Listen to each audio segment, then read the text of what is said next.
And if it's Thursday, it must be Baldy and the Blonde. Except today, it's just me, the blonde. The bald guy is out floating in the ocean in Mexico, Puerto Vallarta. Poor guy. Yeah. And he's not calling in from his surfboard, so it's just gonna be me. And if any of y'all would like to participate, feel free to call. Because usually when he's here, I can hardly get a word in edgewise. So I can't take calls. But today, what the heck? 504-556-9696. And I guess the first thing I'd like to talk about today is what's been called the consent decree that the city of New Orleans has been laboring under for 12 years now. And it all goes back to 2010 when Mitch Landrieu was elected. And so he was he was sworn in on May 3rd. And I happened to be in this very booth of truth at WGSO studios back then with Tom doing the original Baldy and the Blonde show. And on May 5th, 2 days after Landrieu was sworn in, he made an announcement that was, pretty shocking, that he had invited the federal government to come in and investigate NOPD, and with an eye towards entering into what's called a consent decree, whereby your city agrees to be monitored and investigated endlessly by the federal government under the notion that you have a police department that is in need of supervision, and the city pays for it. So I was most unhappy when I heard that because if you think back, Mitch was the only choice really at the time. We were coming off of Ray Nagin and Katrina, and everything was crazy. And so anyway, I was pretty shocked to hear that on May 5th when he announced it 2 days after he was sworn in. And because, the whole campaign, one of the big issues was about addressing needed reforms in the NOPD. But not once over the entire time did Landrieu say that he was going to do that by putting New Orleans in a terrible situation of being under a consent decree. And not to be a nanny boo-boo and an I told you show. Well, I've said before to y'all that sometimes I just want to go back to the old archives and say, I told you show. And that would be the name of the show. Because this is after the announcement by Landrieu. This is me talking with Tom on the air on May 10th, 2010. And it's something, this consent decree is in the news a lot right now. And I'll tell you why in a minute, primarily because President Trump has recognized the onerous burden this places on cities, where we have paid so far a whopping sum. Well, I'm going to let you wait to know how much, but it's crazy, and it's all because Landrieu, I think, was, he had national aspirations for his political star to rise, and he thought it would be a good move, I think, to associate himself with the vile and reprehensible lizard named Eric Holder. So this is me addressing what I had just heard from Landrieu, and this is me on May 8th. Is that right, Kobe? May 8th, 2010. Something that I find very disturbing, Mayor Landrieu inviting Eric Holder in to come run the police department. We just went through a big election. I've known Mitch Landrieu for 30 years, and I supported him because I thought he was the right guy for the job. But I have to say, I wish I had known that. Because I really feel strongly that the federal government should not be involved in the local police department. That would have been a huge issue to me. We can handle our own business here. If you can't handle it your own, you shouldn't have been running for mayor. Well, and exactly, and that's one of the reasons I voted for him, was because I trusted that he would take charge of the police department and not be a big crybaby and call the federal government to come fix it for us. And that's who we've invited to come take over our police department after an election where one of the hot topics was the police department. And it should have been told to the people of New Orleans, look, this is my plan. I'm going to invite the feds in. Yeah, we might have wanted to know that. So I told you, show. I told you so on the I told you show. Blah, blah. So anyway, I don't know what to say, but here we are now. $150 million later, 12 years. Thanks, Mitch. This is a great thing that you did for us. And thank God, President Trump has issued an executive order addressing these consent decrees, which are in operation all over the country. And cities consent to them because they feel, if they don't, it's going to be worse for them. But he's ordered them all to be reviewed. So as a result, it looks like maybe, even though we still have 2 years to go under some extension, another extension, we might maybe get out of it because in addition to President Trump, Harmeet Dillon, who is the U.S. Attorney in charge of the Civil Rights Division, and she's a really, what's the word you would say? She's a very peppery lawyer, and really interesting to listen to her speak because she's so easy to understand, which is what a good lawyer should be able to do, that, right? Explain their position so that everyone can understand it. And she just went through some stuff that I had never really heard. I heard an interview with her on Tucker Carlson recently, and she was pointing out that not once has any of these so-called civil rights violation cases gone to trial. In fact, when cities foolishly enter into these consent decrees, some law firm, not even from New Orleans, where at least the fees would stay as part of the local economy, some white shoe law firm out of, Washington, D.C. gets paid to monitor us. So, of course, as long as the agreement is in place and extended and extended and extended, and they get to nitpick and, oversee everything NOPD does, the longer that the fees come. And that's my opinion. But it's also shared by Harmeet Dillon, the U.S. Attorney in charge of these cases now. So when she came into office, she found that Biden had rushed through an agreement in Memphis and in Minneapolis. And in Memphis, the allegation was that it was racial disparity because anyway, at the end of the day, what she pointed out was that, of course, there are more blacks than whites in Memphis. There are more homeless blacks than whites in Memphis, and the majority of the police department is black. So, of course, there's racial disparity in the Justice Department under these consent agreements does not even take that into, they don't even consider that. So, as a result, Memphis, she had the ability to set Memphis's consent decree, which they entered under pressure at the last week of the so-called Biden's President Otto Penn's regime. And so they're going to set that aside. They offered the same deal to Minneapolis, home of the very manly Tim Walz, yeah. Kamala's He-Man running mate. And Minneapolis said, no, that's okay. We want to be under a consent decree. Now, that is insane, but I don't know. Look at Tim. So anyway, New Orleans could tell them a thing or two about how long this will last, how much it'll cost your poor, poverty-stricken city of New Orleans, which literally, aside from the $150 million we've already paid, we pay $115,000 a month to a law firm for the pleasure of their oversight. Okay, so and you can you can read their reports online, and no matter how improved the department is, we continue to labor under this. And, oh, by the way, we are now down to 890, I think, police officers. Let me see if I can pull that up. Because nobody wants to come work in a department that is under the federal government's, surveillance. So that's one of the many, actually most cities that are under consent decrees have increased crime. They lose the ability to recruit. So let's see. This year we have 35 recruits.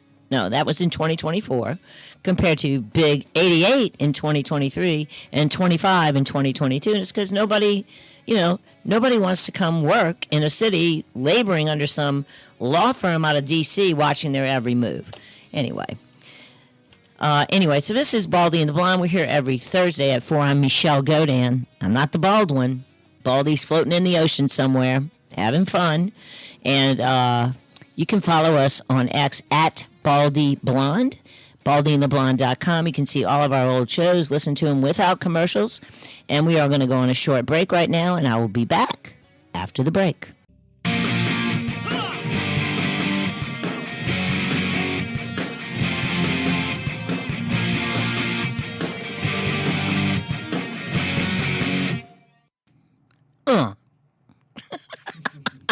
Kobe cut me off. I was going to sing.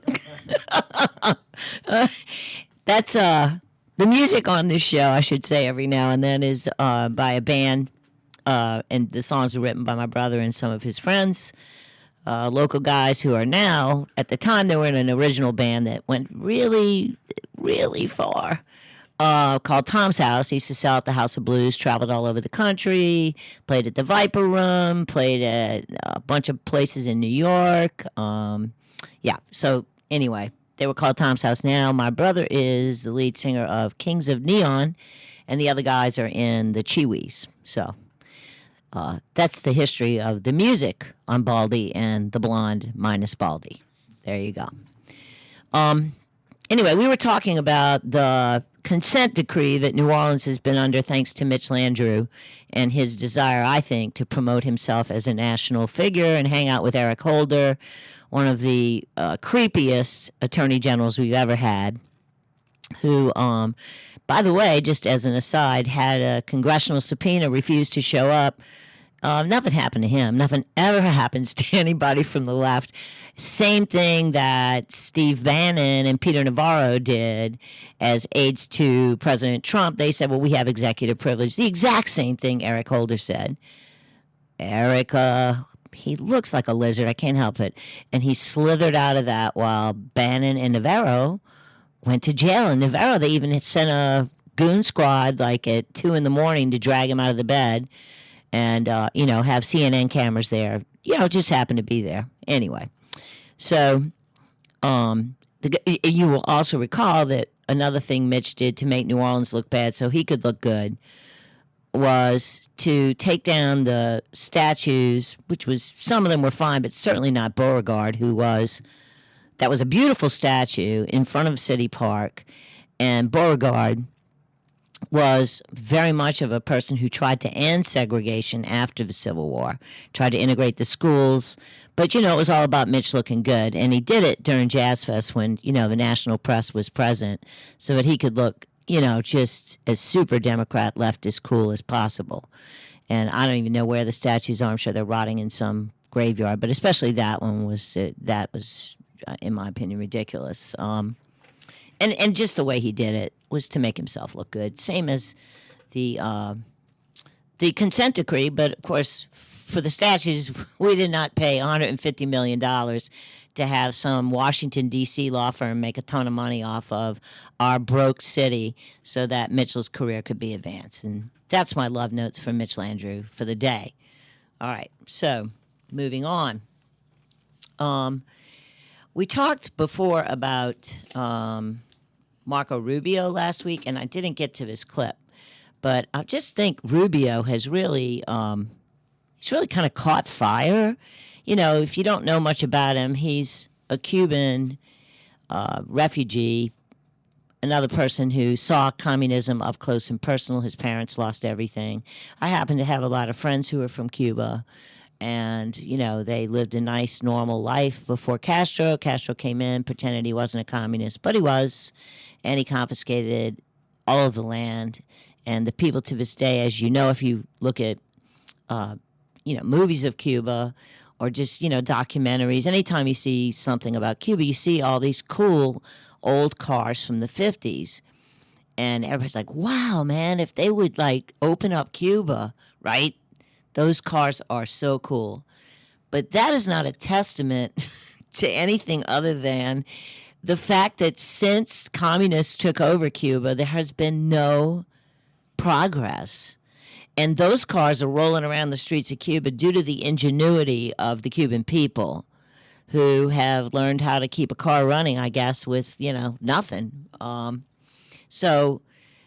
it's like they're frozen in time on the island from the time that they went communist, which unfortunately many people in the U.S. would like to do. So I guess if they were to succeed, 50 years from now, I guess it would be super cool to see like a Dodge van that would be 50 years old. Oh my gosh, that would be so awful. But yeah, so the classic cars are a testament to the Cuban people and a condemnation of communism and just the truth of what communism is.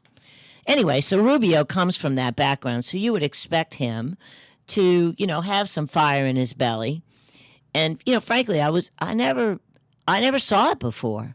But since he's come into this administration, he's been super interesting, and he's got a lot of pushback, a lot of, last week I meant to get to it, but I didn't get to it because we ran out of time. But this is him talking about student visas and people who come to the U.S. and cause trouble on our campuses. And, of course, as you know, the left is going crazy trying to protect nothing but MS-13, gang members, criminals of every sort. And then they mix that in with protection for students who are causing trouble on campuses. And, how dare you take away their visas? So this is Rubio on that topic. I have to tell you directly and personally that I regret voting for you for Secretary of State. Well, first of all, your regret for voting for me confirms I'm doing a good job. About the student visas, let me say this. I don't deport anybody, and I don't snatch anybody. The State Department does not have officers in the street snatching everybody. What I do is revoke visas, and it's very simple. A visa is not a right. It is a privilege. People apply for student visas to come into the United States and study. And if you tell me that you're coming to the United States to lead campus crusades, to take over libraries and try to burn down buildings and acts of violence, we're not going to give you a visa. Is that what Ms. Ostork did? The bottom line is if you're coming here to stir up trouble on our campuses, we will deny you a visa. We're going to do more. There are more coming. We're going to continue to revoke the visas of people who are here as guests and are disrupting our higher education facilities. The other day, some guys led a riot. I forgot what university it was. And I asked, please, can you find the arrest records of all the people that were arrested at that riot at that campus? Because if any of them have a visa, we're going to revoke it and send them home is what he said. Just got cut off. I don't know what. Anyway, what I was going to say is, imagínate caliente, Marco. Huh? That's pretty hot. Imagine that coming from Marco Rubio. So then today, in case you thought it was just a flash in the pan, he announced that there's going to be visa restrictions for foreign nationals who censor Americans. Okay, so I love that because I don't know how much you're paying attention to the way they're trying to censor X in particular, because they can't do it in the U.S., although we know, and those of you who listen to our show regularly know that, of course, there was a huge effort to censor everybody except the left by Biden and his regime and the auto pens and whoever else was running the country. They tried to, and they got away with it, and the Supreme Court let it roll for now. And I've talked to y'all about a judge, another great Louisiana judge, Terry Doty, who had written one of the best opinions you'll ever see about censorship. But anyway, so I love that Rubio says, hey, your country, and I'm not really clear if he's talking about the country or an actual person, because it just came out right before I got on the air. But he says, today I'm announcing a new visa restriction policy that will apply to foreign nationals who are responsible for censorship of protected expression in the U.S. It is unacceptable for foreign officials to issue or threaten arrest warrants on U.S. citizens for social media posts while physically present on U.S. soil. Okay, so so the EU, what I was getting to is that the EU is going to try to censor X. You've seen Brazil trying to do that. Oh, wait, I only have 9 seconds left. This is Michelle Godin, Baldy and The Blonde, and I will be right back after the break. Welcome back to Baldy and the Blonde minus the bald guy. I'm Michelle Godin here, and I always say the wrong date and time, and I'm sorry. It's every Wednesday. I said Thursday earlier, Wednesday at 4. So, and you can always listen to all of our shows at baldyandtheblonde.com, and it'll link you over to the YouTube channel where you can, which I'm asking you to subscribe. No one ever subscribes, so it would be very helpful to us if you did. It's free. You just click on it and subscribe. But anyway, all of our old shows are there, and they're commercial free. So it's a cool way to catch up. Anyway, I was talking about Marco Rubio and how, I don't know, Caliente Chico, he is really, he's really on fire, and it's very cool. So, as you heard earlier in my clip that I played, he was just saying, if you're in our country and you're causing trouble, listen, you're a guest. We're not putting up with it. Your visa's revoked and you're gone. Of course, the Democrats have nothing but love for troublemakers, MS-13 members, illegals. Like, we haven't even been able to deport vicious gang members because of the courts, first of all, standing in the way with really, I'm so sorry to say about Amy Coney Barrett from Dominican being such a fly in the ointment on so many cases, but we'll see how it works out with her. Anyway, so the Democrats, of course, hate Rubio, and that clip I played earlier was, because the Senate, he kind of, got through easily on Secretary of State confirmation because the Senate knew him as a senator, and the clip had started with a senator telling him, "I'm sorry, I voted for you," and he's like, "Yeah, well, the fact that you're sorry means I'm doing a good job." So the newest thing he's doing is really in protection of internet freedom of speech, guaranteed really by Elon Musk. Without Elon Musk, we would not have freedom of speech. We were right down the track to tyranny, Big Brother, censorship under the Biden President auto pen regime. And one of the things that people were using was, and I mean, they just freely stated too, let's go after Elon. We can't do it in the U.S. with the First Amendment, trample it though we might. So let's do it through foreign entities because X is all over the world. So Britain, which has become a frightening tyrannical country in terms of freedom of speech, as has Germany and many of the European countries, that's who Rubio's talking to. He's telling them, listen, we're not going to have you threatening X and Musk by, having arrest warrants for him, for, people expressing opinions that are not allowed in Britain or Germany. Because in Britain, if you criticize someone, you can go to jail for hate speech. And people are in jail for hate speech, whatever that is, and who's the decider of that. In our case, in the U.S., just mere months ago, who knows who was deciding anything in President Otto Penn's office? According to, I guess, the Tapper book, which is, please, don't even get me started on Tapper, but according to the Tapper book, it was staffers, like 20-something-year-olds who were Biden's staff. And they would, I don't know, they ran the country. It's incredible. And no matter what nonsense they bring to our attention, we need to be laser focused on the fact that we were lied to, that the president had cancer, that the president had dementia, and that other people were running the United States of America. And I don't want to hear, this, that, and the other, Trump is sending a bad signal. You know what? At least he's the president. What we had was so unconstitutional and a crisis, and it must be resolved.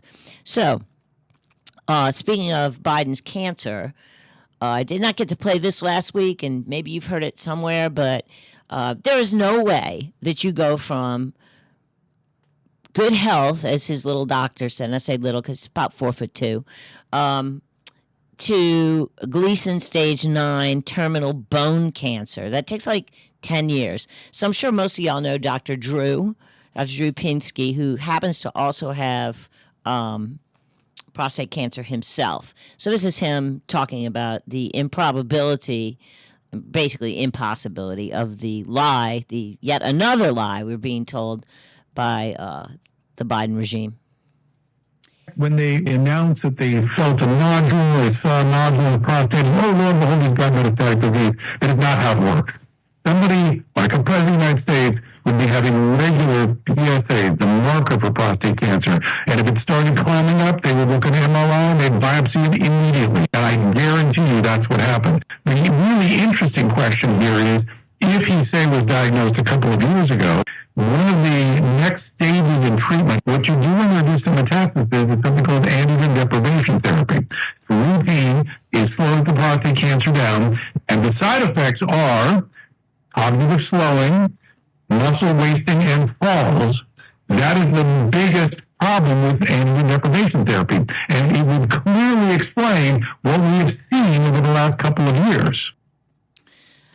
There you go, from somebody who, not if you've heard any of his interviews, it's not just that he is a doctor who is actually on the National Prostate Board, and that I don't believe is the technical correct name for that board, but he's very educated in the area. But he himself has prostate cancer, so he just said this is totally impossible.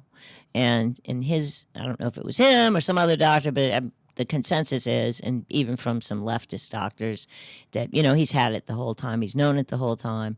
And they just hid it from us, Certainly that's my opinion.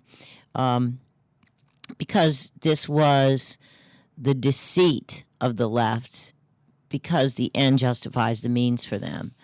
And they will say anything and do anything to get what they want. And what is it that they want?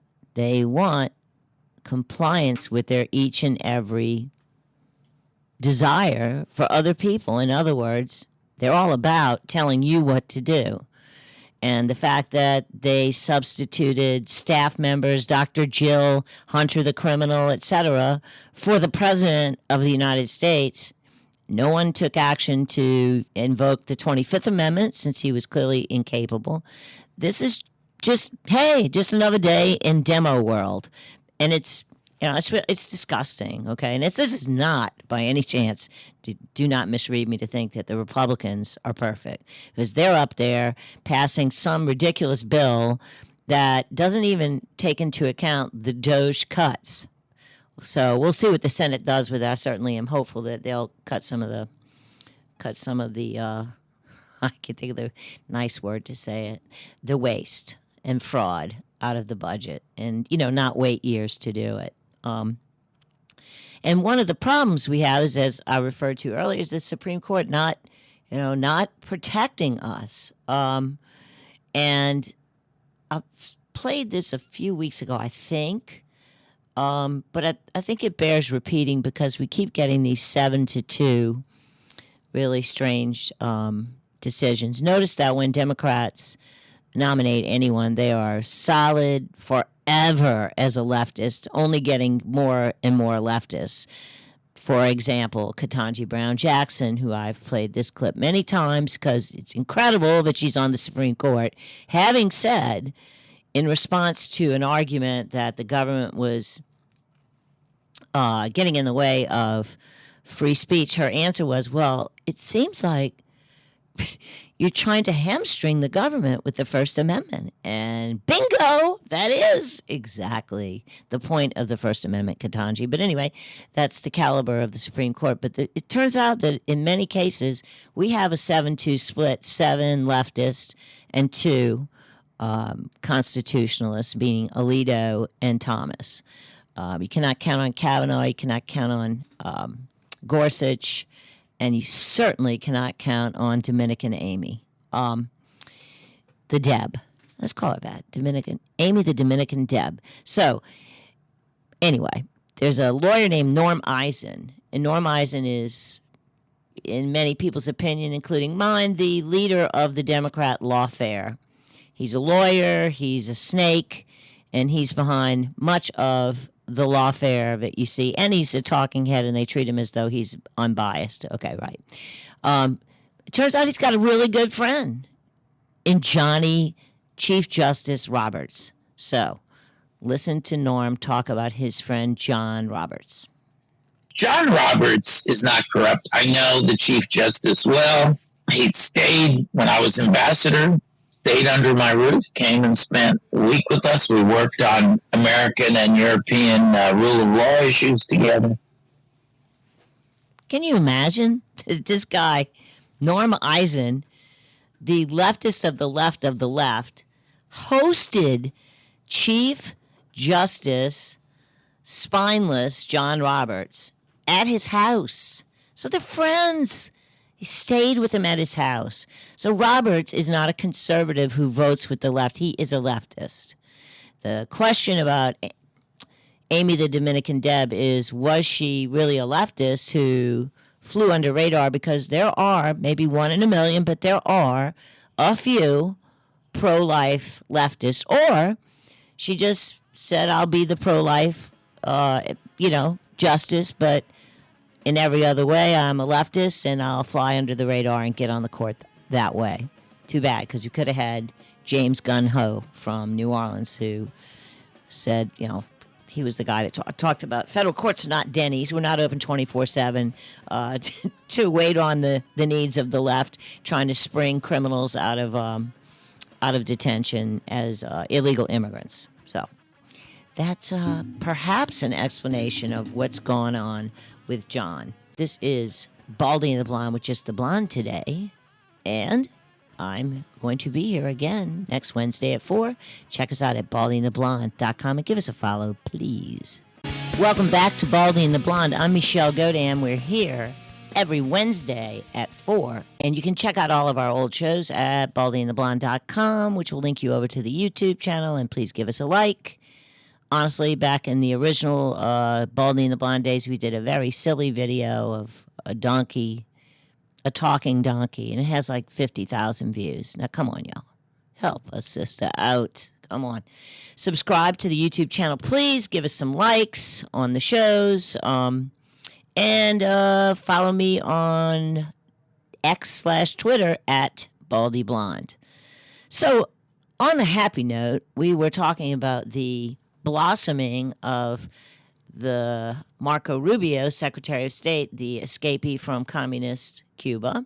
Like most people who are similarly situated, he has appreciation for freedom and is standing up for the rights of Americans to express themselves throughout the world, and hands off of Elon Musk, which Brazil and England and other countries are trying to put the hammer down on Elon by censoring his platform in other countries to make it unprofitable. I think he can afford the rough times. Other good news: RFK this week took the COVID vaccine off the childhood schedule. It's important because children don't get COVID, don't get sick from it, and it's absurd to subject them to a gene-altering mRNA shot, which is not a vaccine, for where the risks clearly outweigh any perceived benefits, in my opinion. Also, a few weeks ago, red dye out of the food. So we're seeing some real movement from him, and I think that that's so positive. And, of course, to people that are very upset about, I think, he's bad because he's anti-vaccine. No, he's not. However, he is anti-force, okay? And therefore, if you want to vaccinate your child or give them mRNA experimental shots that are still operating under the emergency use authorization because they were not tested in a way that they could escape that usage under an emergency, which no longer exists, then go ahead and do it. It's your child, and, you can also give them the hepatitis vaccine on the first day they're born. If you're a prostitute or a drug user, that would make sense. But otherwise, hey, it's on you. It's your choice. And you deal with your child when they grow up and ask you questions. So I thought that was great news. More good news. Judge Jeanine, I always liked watching her. but she has now been confirmed as the U.S. Attorney in Washington, D.C., and she's really impressive right now. Now, of course, she has lots of experience as a prosecutor. That is her actual background. I know the left-wing media always refers to her as Fox News host, but her entire life she was a prosecutor and very much known for victim advocacy. So she is now going to prosecute the case of the Hamas supporter who killed the young couple at the Israeli Museum. And that should be interesting. And so far she's acted with, different, of course, than she did as the host of the Judge Deneen show and then when she was on the Five. Because, now she's in a role that requires more restraint. And she is, I'm impressed. I think she's doing great. I definitely was a fan of Ed Martin, but they kicked him out because he dared to stand up for the rights for the J6 defendants, many of whom, were put in jail for years and years for misdemeanors, which is unprecedented. More good news. Tulsi. I love Tulsi Gabbard. She is a pepper, as my mother would say. No, wait, let me say it like New Orleans, old New Orleans people. She's a pepper, right? Salt and pepper, because she's fiery. And she does it with a very calm voice. She has that voice like that lady that used to be on Law and Order. Ba-boom. Anyway, she had comments about James Comey, who supposedly just happened to, he and his wife either came across or made a shell message in the sand or a message made out of shells. 8647, everyone knows 86 means get rid of, we're out, terminate. 47 is Trump, terminate Trump. If Joe Schmo did it, but the former FBI director who engineered basically a coup and had his agents lying to FISA courts and participated in quite the scam with the DOJ, in my opinion. He has a higher burden before he can skate. So 8647, yeah, he had a nice little visit from the Secret Service. It was fun to see him get put in the car and taken away. But now he might be in much, much bigger trouble along with lots of other people. And here's what Tulsi had to say. The rule of law says people like him who issue direct threats against the President of the United States, essentially issuing a call to assassinate him, must be held accountable under the law. Do you believe Comey should be in jail? I do. Any other person with the position of influence that he has, people who take very seriously what a guy of his stature, his experience, and what the propaganda media has built him up to be, I'm very concerned for the president's life. We've already seen assassination attempts. I'm very concerned for his life. And James Comey, in my view, should be held accountable. Oh, no. It cut. That's terrible, because she goes, and he should be in jail. So we're losing the punchlines. I don't know. I don't understand it. But anyway, I like her, and I like her fire, and I'm just saying we have a lot of people that are really, looks like, doing a stand-up job. And, the problem with the courts right now is that they don't have the power to enforce anything. So they really are putting themselves in an awkward position. J.D. Vance has criticized Judge Justice Roberts' views of the court, because the problem is that they appear to be impeding the will of the people. And we've already covered the fact that all of these nationwide injunctions are a thing that's only happened under Trump. And I'd just like to remind the courts, not that they're listening to me, but you are not impeding just Trump, but the will of the Trump voters, who are not just Trump voters. We are voters who are sick of the giant Leviathan surveillance state, the endless wars, the ridiculous budgets, and we want freedom. And the invasion of our country at the absolute invitation of the left is something that honestly, we may not be able to fix, and we might just be the end of the country, because you cannot bring that many people in and not have them slowly assimilate. Nobody does that. No country does that. And, you know, it's a problem. So anyway, it's been great being with y'all. Thanks for all the feedback. I appreciate it. This is Baldy and the Blonde. I'm Michelle Godin. I'm also a personal injury attorney in New Orleans, by the way. And I'll see you next week. And I think the bald guy will be here too. Bye-bye.